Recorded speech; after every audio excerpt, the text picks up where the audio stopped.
Bonjour, bienvenue à tous. Je suis ravi de vous retrouver pour cette nouvelle édition de Smart Patrimoine. Au sommaire de cette édition, dans la thématique, on va tout d'abord s'intéresser au holding. Alors, dans une holding, faut-il investir sur un contrat de capitalisation ou un compte titre? On verra que ça peut être un casse-tête, notamment pour votre expert comptable. Il faut bien choisir.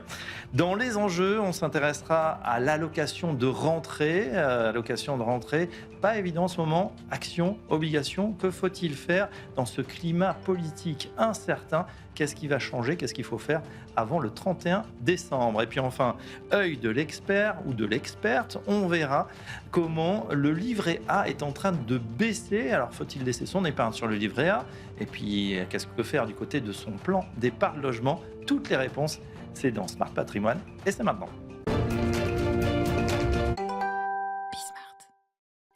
Et dans Patrimoine thématique, on va s'intéresser à la holding, ou plutôt ce qu'on peut mettre à l'intérieur. Alors, faut-il investir via un compte titre ou via un contrat de capitalisation? C'est un peu technique, mais on va tout savoir grâce à un expert. C'est Jérôme Dédéan. Bonjour Jérôme. Bonjour Fabrice. Associé de monpartenairepatrimoine.com. Et avec vous, on va voir effectivement ce sujet. Alors, c'est intéressant cette question, parce qu'on parle beaucoup des holdings en ce moment. Il y a une certaine taxe Zuckman qui vise les patrimoines les plus élevés.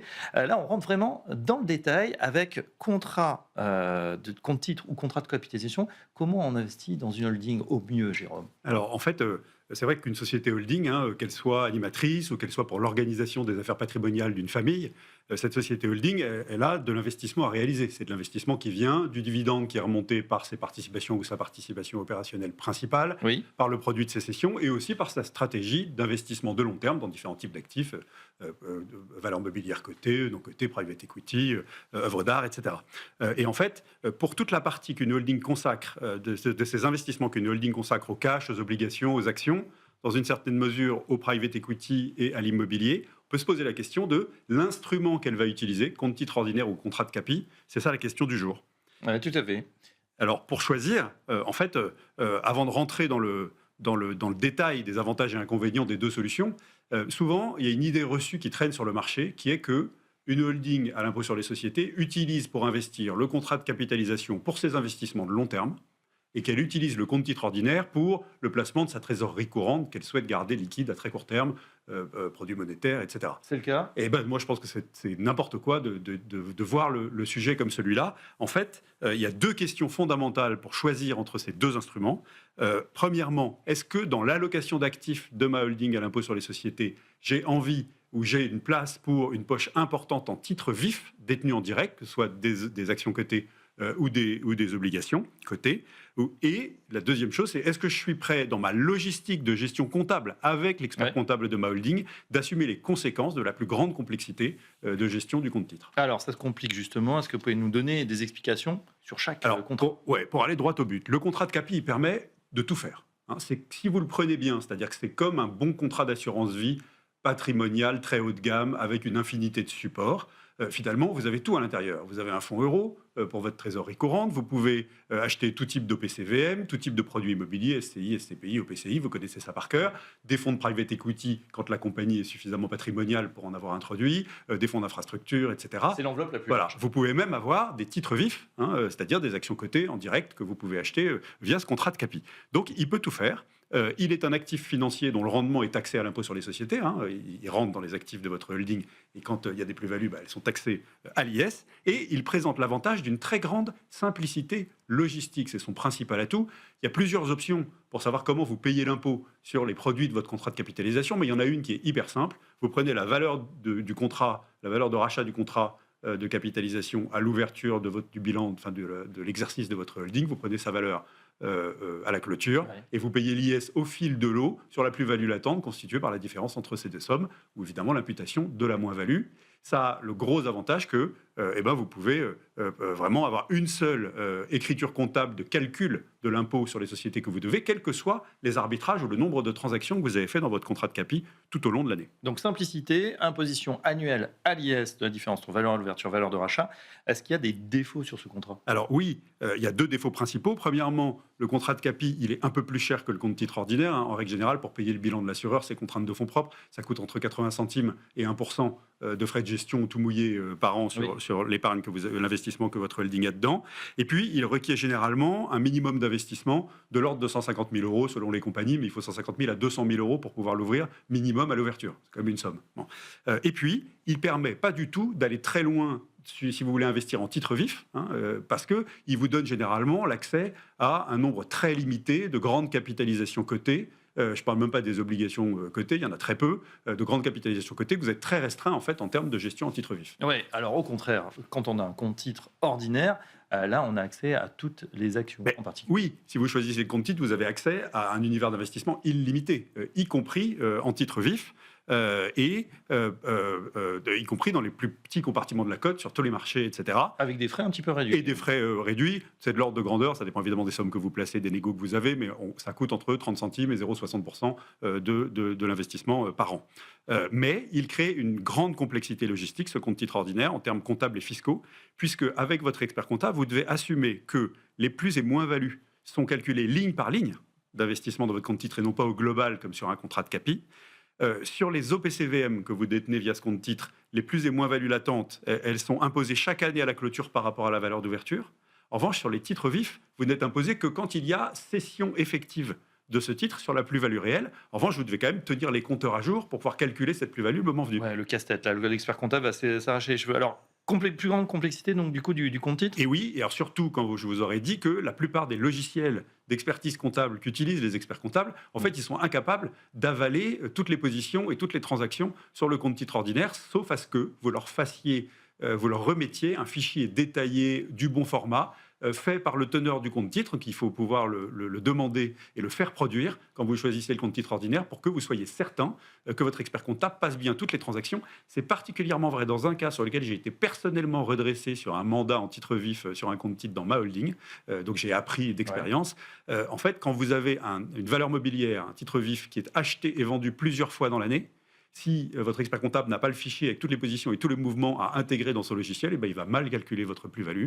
Et le fisc, évidemment, s'il regarde, il va s'en saisir si jamais il a de l'argent à récupérer. Alors, basé sur votre expérience, qu'est-ce que vous avez fait, Jérôme? Vous avez arrêté complètement le compte titre? Alors, pas du tout, mais les comptes titres que j'ai sont réservés à des poches que j'ai placées sous mandat en titre vif. Et le reste, les OPCVM classiques, la trésorerie en fonds monétaires ou en fonds euros, contrat de capi, avec l'option pour le calcul des plus-values au fil de l'eau sur la plus-value latente de la valeur de rachat du contrat, date d'ouverture, date de clôture. C'est beaucoup plus simple. Bon, tout paraît bien compliqué. Alors, comment on arbitre entre contrat de capi, compte titre? On demande à ChatGPT? Non, en fait, ça dépend des montants. Je vais essayer de faire l'intelligence artificielle. Si vous avez des petits montants à placer, quelques dizaines de milliers d'euros, compte titre, parce que vous n'avez pas le minimum pour investir en contrat de capi, exigence de la compagnie, et vous achetez évidemment plutôt des fonds monétaires pour de la trésorerie courante, vous ne prenez pas de grands risques dans votre allocation.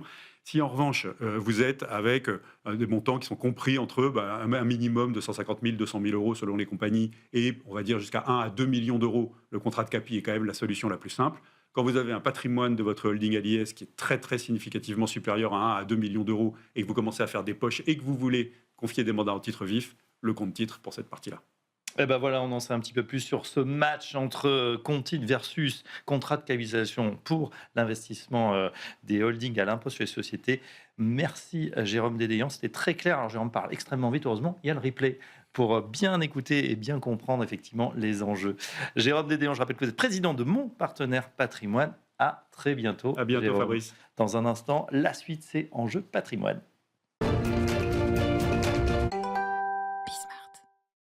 Et dans Enjeux Patrimoine, on s'intéresse tout de suite aux enjeux de la rentrée. Une rentrée sous haute tension, en tout cas politiquement, c'est compliqué. Il y a forcément des impacts sur l'économie et peut-être même sur votre patrimoine ou sur votre portefeuille. Alors, comment réagir? On en discute avec nos deux invités. Marc Faber, bonjour. Bonjour. Vous êtes associé chez LGF Patrimoine. Bienvenue à vous. Merci beaucoup. À vos côtés, ou plutôt en face, Vincent Danis. Bonjour Vincent. Bonjour. Vous êtes le président de Savignan. Et avec vous, messieurs, on va s'intéresser à cette rentrée, à un contexte macroéconomique, géopolitique compliqué. Alors, on était beaucoup focalisé sur M. Trump et cette Trumperie, Trumptitude, qui agitait en tout cas le monde économique et le monde financier. Et puis, on a eu cette rentrée politique française en fanfare qui agite aussi les marchés. Marc Faber, comment vous décrirez cette situation actuelle, ce climat de rentrée? Je dirais un peu agité et sans doute préoccupant pour les Français. Pour l'instant, moins préoccupant pour les Européens parce que ce qu'ils attendent, c'est de savoir quel sera, on va dire, le nouveau Premier ministre et éventuellement quel régime on va donner à la France en termes de croissance ou de réduction de dette. Ce qui pourrait être très gênant pour la France, Oui. dans un contexte européen, voire international, c'est si jamais il y avait une dissolution ou si Monsieur Macron décidait de faire encore autre chose. Ça serait vraiment très pénalisant pour la France. Pour l'instant, on s'aperçoit qu'on est encore peu pénalisé. C'est largement dans les cours, Mmh. même éventuellement la perte d'un certain, on va dire, en termes de notation de la part de Fitch, qui va sans doute nous dégrader, c'est déjà dans les cours aussi. C'est vraiment l'étape prochaine, c'est quel gouvernement, quelle politique fiscale, quelle politique éventuellement pour la croissance et donc pour la dette. Et oui, il en va de la crédibilité, hein, c'est ça de notre signature. Sinon, bah, les taux vont augmenter pour nous et puis ça va renchérir le coût de l'argent. Vincent Danis, en tout cas dans ce contexte agité, une des premières conséquences, c'est l'épargne des Français qui bondit. On est à des niveaux records, 18,9%, pratiquement un cinquième hein, de ce qu'on reçoit. Bah, on l'épargne, tel des fourmis. Alors on épargne beaucoup, c'est faute de visibilité effectivement sur ce qui se passera après, mais c'est aussi d'ailleurs un des principaux risques de la rentrée, c'est d'être trop dans l'attentisme. C'est-à-dire que le comportement habituel des épargnants dans ces phases d'incertitude, c'est j'attends d'y voir plus clair pour voir dans quoi je place, dans quoi j'investis. Oui. Et dans bien des cas, eh ben, il faut prendre le pari de l'incertitude et se dire mieux vaut que j'investisse aujourd'hui sur des choses connues que d'attendre une évolution future que je ne connais certes pas encore, mais dont le sens est malheureusement prévisible, parce que si nous n'avons pas de gouvernement, nous avons toujours une dette, et quel que soit le futur gouvernement, il faudra bien qu'il cherche des solutions pour les résoudre. Alors expliquez-nous, c'est quoi les choses connues dans ces conditions? Eh bien, par exemple, la fiscalité, tant qu'elle n'a pas évolué, Oui. on peut considérer aujourd'hui que on a des règles 2025 qui vont durer un certain temps, en tout cas jusqu'à ce qu'elles soient modifiées, et ce sera peut-être pas avant janvier 2026. Et donc, bah, partant de là, anticiper certaines décisions qu'on se préparait à avoir à faire sur les années futures, c'est peut-être une bonne idée pour la rentrée. Par exemple, dans le cadre du financement de ces revenus futurs en phase de retraite, Oui. on dispose d'un disponible fiscal sur ces revenus on peut déduire de ces revenus imposables un certain montant. Peut-être qu'il n'est pas idiot d'aller verser un peu plus que ce qu'on avait l'habitude de faire, tant qu'on connaît les règles qui s'appliquent. Ouais, quel dispositif en particulier? Alors, sur les PER, lorsque l'on dispose d'un PER, quand on n'en Ouais. dispose pas, on peut en ouvrir. Et si on dispose de formes plus anciennes de contrats, type des PERP, on peut toujours verser dessus. Alors, le plan d'épargne retraite, le PERP, effectivement. Vous craignez, Marc Faber, qu'il y ait une remise en question de ces dispositifs. On sait que l'État, évidemment, a besoin d'argent. Les niches fiscales vont être dans le viseur. On parle de taxes, taxe Zuckman en particulier sur les plus hauts revenus. Qu'est-ce qui pourrait changer? Alors, ce qui peut changer, et dont on parle également aussi, c'est le prélèvement forfaitaire libératoire qu'il augmente d'un point ou de 2 points. C'est ce qui, sans doute, c'est ce qui menace depuis un petit bout de temps. Ce qui pourrait changer aussi, c'est sur, on en parle de plus en plus, c'est sur l'immobilier. Il y a la situation est fort tendue. Alors, je parle d'immobilier locatif. Oui. Par rapport au meublé ainsi aussi, de plus en plus de tensions, donc la fiscalité peut également changer. Ça ferait déjà pas mal de travail, potentiellement avec des rentrées d'argent non négligeables pour l'État. Ensuite, tout dépendra de qui sera au gouvernement. La taxe Zuckman, est-ce qu'elle sera validée ou pas validée par le Conseil constitutionnel? Point d'interrogation. De toute manière, ça passera par une légère hausse d'impôts pour tout le monde. Oui, ça, effectivement, on ne va pas y couper. Oui. J'abonde sur la partie meublée, puisque dans le calendrier 2026, il y a également des élections municipales. Un changement ou un enjeu électoral, c'est pour beaucoup les centres-villes qui ont été marqués par le fait que des logements qui étaient disponibles à la location pour les habitants ont été reconvertis en Airbnb. Et c'est un sujet probablement pour les maires qui voudraient se faire réélire que de montrer comment ils vont parvenir à redonner un peu plus de vie à leur centre-ville. Donc une taxation du Oui. meublé sur ce plan-là n'aurait pas d'opposition. Donc, en étant un peu plus dur. Je ne sais pas si vous avez entendu, à Paris, vous avez en 5 ans, la proposition meublé traditionnelle a été divisée par 2. Divisé par deux. Paris, région Ce qui parisienne. explique la pénurie actuelle, on ne trouve plus Oui, rien. c'est Ouais. la pénurie actuelle pour ceux qui cherchent à se louer de façon durable D'accord. par des baux traditionnels. C'est dû donc à, je sais pas, une précarisation de ces baux, c'est-à-dire les propriétaires aujourd'hui, ils préfèrent louer en courte durée? C'est fiscalement, plus intéressant de louer en courte durée. C'est plus facile de se séparer d'un locataire au cas où. Et puis ça rapporte plus, puisque vous n'êtes pas dans l'encadrement des loyers. Ouais, tout à fait. Et comme un des soucis de la rentrée est l'évolution des taux d'intérêt à long terme, des taux d'intérêt élevés sur des échéances longues, c'est aussi un risque fort pour l'immobilier résidentiel, puisque ça veut dire moins de pouvoir d'achat pour ceux qui voudraient changer de logement.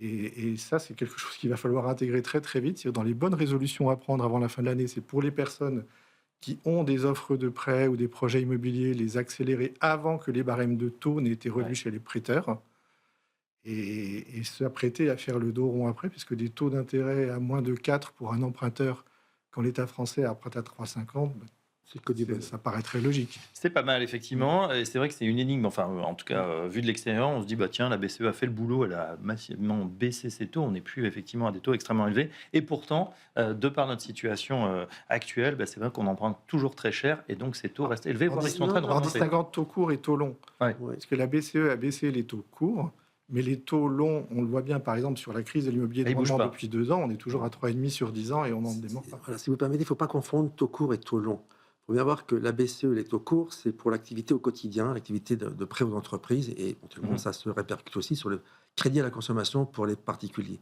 Les taux longs sont là pour financer autre chose, du long terme. Les taux longs, ils ont été bridés. Moi, avec mon âge, j'ai connu des taux que vous n'avez jamais connus. Pour moi, des taux à 3,50, c'est pas élevé.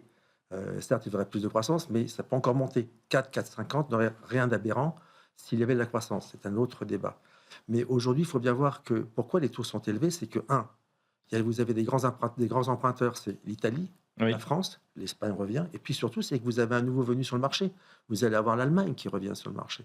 Donc l'Allemagne va faire appel au public, donc on sera plus tenté d'acheter de la dette allemande, Très d'acheter sécure. encore plus sécure que les autres, et encore Ouais. mieux notée que les autres, que la dette française qui pose aucun problème. Mais si on va dans l'échelle des risques, la France est super bien notée, il n'y a pas de problème de remboursement avec la France. Mais entre l'Allemagne et la France, on va d'abord commencer par l'Allemagne, puis après par la France, puis après les autres pays. Autre point aussi qui joue sur les taux d'intérêt, c'est que la BCE n'achète plus, ou n'achète beaucoup moins C'est vrai. de dettes. Donc, moins de propositions à l'achat, des taux qui montent, et c'est normal. Et voilà, effectivement, c'est taux longs. Bon, en général, c'est vrai qu'en la BCE, il y a quand même un effet d'entraînement, mais pas cette fois. Alors, ça, c'est pour les taux et l'immobilier, c'est compliqué. Est-ce que, de l'autre bout du spectre, on peut regarder du côté de l'obligataire? Est-ce qu'il y a des choses à faire de ce côté-là, Vincent Dagny? Alors là, il faudra bien distinguer le côté emprunt d'État et le crédit. Parce Oui. qu'aujourd'hui, sur les Crédit, c'est entreprises, les entreprises. sur les entreprises, il n'y a pas trop de défauts, mais on a quand même vu une belle compression des taux. Et aujourd'hui, les rendements embarqués sur les fonds obligataires sont moins attractifs qu'ils n'étaient il y a un an. Il y a 2 zones d'intérêt selon moi. Déjà, il y a tous les pays émergents. Donc, si on regarde la situation des États, on voit qu'aujourd'hui, ces pays-là sont beaucoup moins endettés que ne le sont les pays dits développés. Oui. Donc, il y a probablement des choses à faire. Et là, les rendements embarqués restent attractifs. Et les placements obligataires qui peuvent être trouvés sont plus complémentaires. Quel type de pays en particulier? Alors, des pays, alors je ne dirais pas l'Argentine depuis 2 jours, mais d'autres pays d'Amérique du Sud, pourquoi pas. Et les pays de l'Est en Europe, qui globalement sont faiblement endettés, qui surtout ont des taux de croissance supérieurs à ce qu'on connaît sur la partie Europe occidentale. Il y a quelque chose qu'il faut bien prendre en considération, c'est que Faber. il faut prendre en considération à la fois le rendement et la potentialité de la hausse des taux ou d'une baisse des taux. Un rendement, c'est quelque chose de certain, on est d'accord. Oui. Mais lorsque les taux montent, on perd en capital. Lorsque les taux baissent, on perd en capital. Donc, c'est pas parce qu'on a du 4% embarqué annuellement. Si par malchance, vous avez sur un taux à 10 ans une hausse de 1%, ça vous fait à peu près 6% de perte en capital. Donc, il ne faut pas perdre ça de vue, même si on peut le gérer en termes de sensibilité. Donc, c'est pour ça que c'est très important de savoir, et Vincent a tout à fait raison, c'est dans quelle zone géographique on souhaite investir. Et pour l'épargnant français, il reste au moins pendant 18 mois une solution à ne pas oublier, qui sont les fonds en euros avec bonus, grâce à la générosité des assureurs. On peut avoir un 3,5, 4, 4,5 sur 18 mois, Sans risque. qui se comparera avantageusement à un fonds obligataire, tout en étant à peu près la même nature de risque, sauf qu'il y a la garantie en capital apportée par l'assureur. Il nous reste 2 minutes, un petit peu plus, pour faire notre allocation type de rentrée. Allez, Marc Faber, vous avez la parole. Qu'est-ce qu'on fait? Plutôt action, plutôt obligation? On mixe? Alors, vous avez pu comprendre que je ne suis pas du tout obligataire aujourd'hui. Oui. En tout cas, si j'étais obligataire, ça serait comme pour Vincent sur de l'émergent, mais pas sur de l'européen et pas en tout cas sur l'européen zone euro. Actions, oui. Actions européennes, petites et moyennes valeurs. Moi, je continuerai à revenir sur les petites et moyennes valeurs européennes. Vous avez des très belles choses. Alors qu'ils font pas encore leur remontada, mais bon, il y a du mieux. Il y a quand même pas mal de mieux, Ouais. on va dire ça comme ça. Ce qu'on appelle les long shorts aussi. Pourquoi ? Parce que ça évite de prendre un risque action et vous avez différents long shorts avec une sensibilité action plus ou moins forte, ce qui permet à la fois de capter une certaine hausse des actions et de limiter la baisse des actions. Et puis pourquoi pas regarder un peu l'immobilier, parce que je sais que c'est la grande connaissance de Vincent et vous avez des jolies choses aujourd'hui parce que le marché se comporte quand même malgré tout un peu mieux et l'avenir nous dira si cette poursuite peut se faire ou pas. Alors, Vincent, Avec un grand intérêt pour les SCPI qui collectent, qui sont capables d'investir. Parce qu'elles sont... les nouvelles donc Alors, ou pas les- que les nouvelles, vraiment celles qui collectent. En fait, si les taux montent, elles vont investir à des conditions meilleures que ce qui était imaginé il y a 1 an, 2 ans. Et quand les taux rebaisseront, elles verront une valorisation de ces actifs acquis à très bon compte. Donc là, il est opportun de ne pas attendre que les hausses apparaissent dans les expertises. Elles commencent tout juste à être stabilisées pour commencer à se positionner sur ces véhicules qui collectent et investissent au meilleur moment. Ça, pour moi, c'est un des choix forts de la rentrée. Et puis, autre choix, pour compléter ce qu'a dit Marc, regardez toujours les mines d'or. Elles ont fait un très beau parcours déjà en 2025, mais comme l'or continue de monter et que l'énergie ne bouge pas trop, Ouais. ça les garde une belle perspective de résultats dès 2026. Ah ben voilà, ça nous donne pas mal de pistes d'investissement ou peut-être de réallocation. En cette rentrée, on a noté les small et mid cap du côté européen et puis l'immobilier via les SCPI, en tout cas celles qui collectent et pourquoi pas les mines d'or. Merci messieurs pour voilà, ce panorama de rentrée. Vincent Danis, merci. Je rappelle que vous êtes président de Savignan et Marc Faber, merci également, associé de LGF Patrimoine. Merci à vous. Dans un instant, à la suite, ça va être l'œil de l'expert.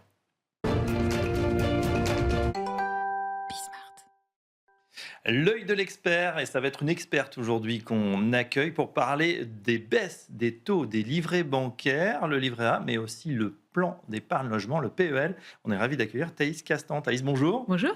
Vous êtes associé du cabinet L&A Finance, et avec vous, on se penche effectivement sur cette baisse des taux. Je crois que c'est la deuxième de l'année. C'est passé Absolument. un petit peu incognito durant l'été.